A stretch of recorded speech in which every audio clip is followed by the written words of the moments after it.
Welcome to a special edition of Esoteric Truth Radio. I'm your host, Trinity, and due to a lot of the chaos, debate, anger, and frustration that's currently happening in the United States, instead of me being distressed or combative or confused or unempathetic, I decided to share how I feel about this current situation in the only way that I know how.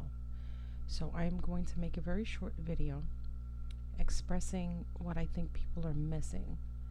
This is, of course, my own opinion, and you can agree or not. It's clearly up to you. But you're going to have to face at some point that it's not us, and it's not you. It's them. There is a them in this situation, and we cannot continue to avoid it.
David, yes. You want to be the only nigga on television, the only nigga in the newspaper, the only nigga can talk. Don't cover them, don't talk to them, because you got the only nigga problem. Because you know if a black man stood up next to you, they would see you for the whore that you really are. We're the best chicken fries in the universe. But we don't go buy some Colonel Sanders chicken. Then the Chinamen come in and throw some hot and dip it down, and you stand line by that. Koreans sell us watermelon. We need watermelon all our lives. But they gonna come cut it up, put it in a bucket with a rubber band around it. And we gonna buy it like it's something we didn't know what it was. White antelope, I said I was wrong. Cracker, though I think cracker is a certain personification of a certain type of person down south, just like redneck. I mean, you know, some people misinterpret cracker meaning all whites is not true, but the confusion means you shouldn't use it. I mean, sometimes being flippant, you say things you shouldn't say because it gets in the way of your message and people don't really understand what you're saying.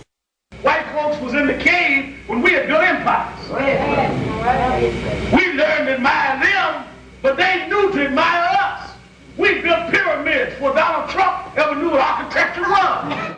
We taught philosophy and astrology and mathematics before Socrates and them Greek homos ever got around.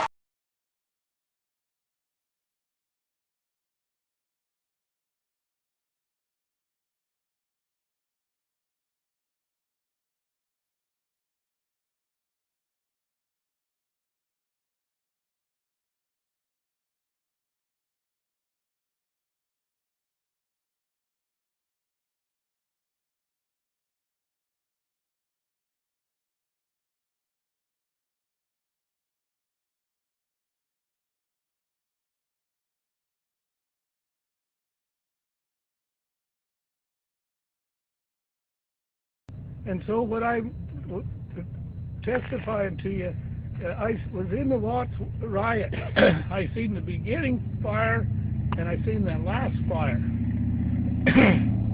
What I seen is civil disturbance. people are not happy. People are thinking they don't have their freedoms and don't have these things, and they didn't have them.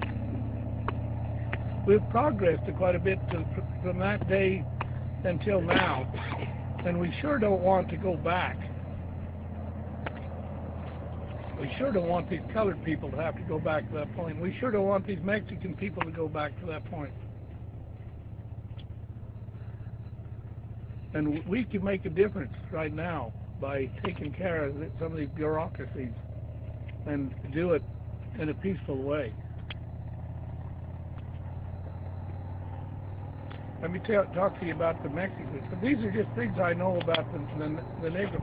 I want to tell you one more thing I know about the Negro. When I go through Las Vegas, North Las Vegas, and I would see these little government houses, and in front of that government house, the door was usually open, and the older people and the kids, and there's always at least a half a dozen people sitting on the porch. They didn't have nothing to do. They didn't have nothing for their kids to do. They didn't have nothing for their young girls to do. And because they were basically on government subsidy, and so now what do? They abort their young children. They put their young men in jail because they never learned how to pick cotton. And I've often wondered, are they better off as slaves picking cotton, having family life and doing things, or are they better off under government subsidy? They just transferred it, that's all. Yeah, they didn't get no more freedom. They got less freedom. They had less family alive, and their happiness, you can see in their faces, they weren't happy sitting on that concrete sidewalk. Down there, they were probably growing their turnips. So that's all government. That's not freedom. Now let me talk about the Spanish people. You know, I understand that they come over here against our Constitution and cross our borders.